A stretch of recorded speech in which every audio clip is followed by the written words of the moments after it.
tool ang pag gamit po ng KMS tool. Yan, kung gustong mag-download ng mag-install ng Office like Microsoft 2019, okay lang naman yung Microsoft 2019. So kung mag-install ka, ito lang yung gamitin natin, yung KMS tool portable.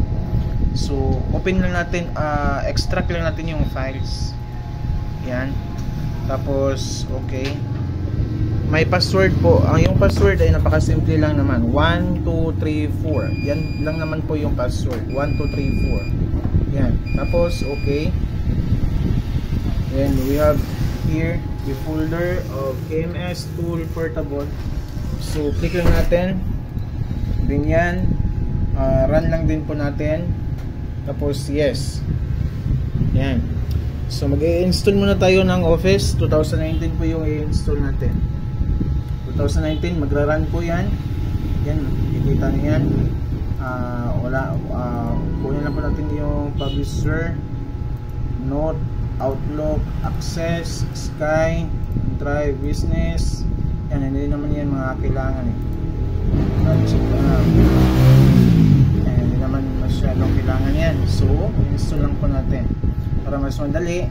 Yan, uninstall lang po natin yan. Yan, we are waiting for the complete installation of the Office 2019. So wait lang po natin yan. Magra-run lang naman yan dyan sa ating yan.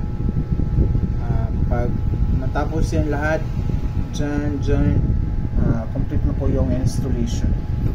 So abangan lang natin, no? So while waiting po na mag-install po tayo ng games. So ano bang games na meron tayo? We have only a Counter-Strike na games. So let's run it. Run lang po natin.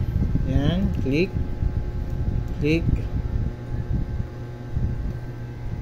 Yan, just waiting lang naman din po.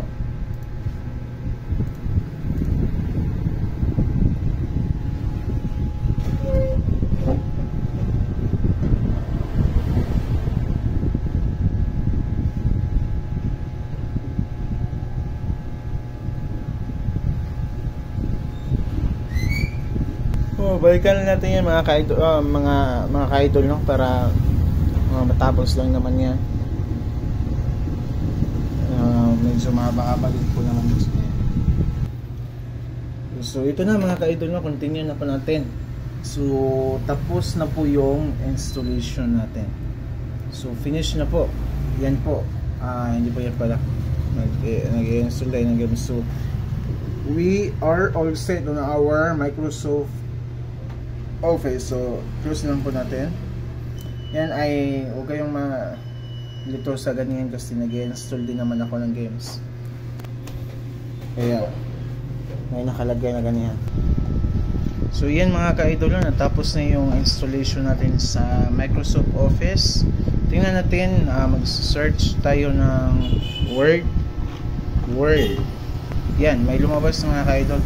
Pero open file location po tayo mga ka-idol. Bigyan po natin ng copy doon sa desktop natin. Ay shortcut menu icon para madaling makita sa ating mga estudyante yung Word na install natin. So send to desktop lang mga ka-idol ng shortcut. Yan mga ka-idol, yan yung Word. So open natin mga ka-idol. So opening na siya mga ka-idol. Kita natin yan. So may nakalagay dito mga ka-idol, no? Sign in to get started with Word. So it means we are not fully activated mga ka-idol. Kailangan natin na ma-activate yon. So close natin kasi hindi natin magagamit yung Word natin kung ganito. So close na natin mga ka-idol. Yan. So dito sa KMS tool by Rativorus, we have to click this KMS Auto Light. So KMS Auto Light, click lang naman yan, tapos mag wait ng ilang sandali, tapos click mo tong activate office. Ayan, office po.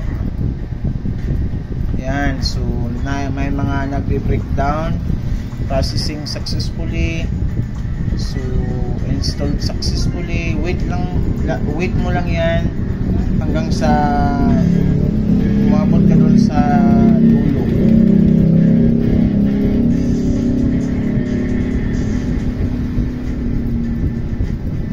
Ayan, so activation successful. So wait mo lang yan, hindi mo kasi mako-close yan pag hindi yan fully so successful na. Try natin na mag-off. Okay, close natin, tapos punta tayo sa Word. Tingnan natin kung may kaibahan ba. So ito yung Word natin.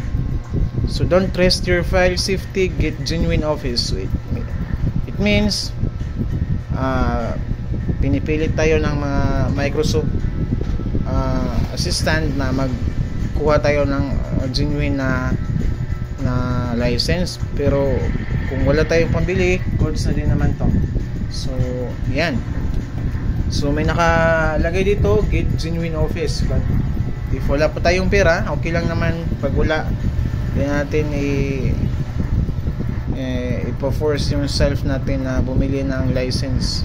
So okay na, paki-follow lang naman yung yung video natin, saka makatype ka na yan, type mo lang yan, tapos save natin, save as dito sa this PC, documents, yan.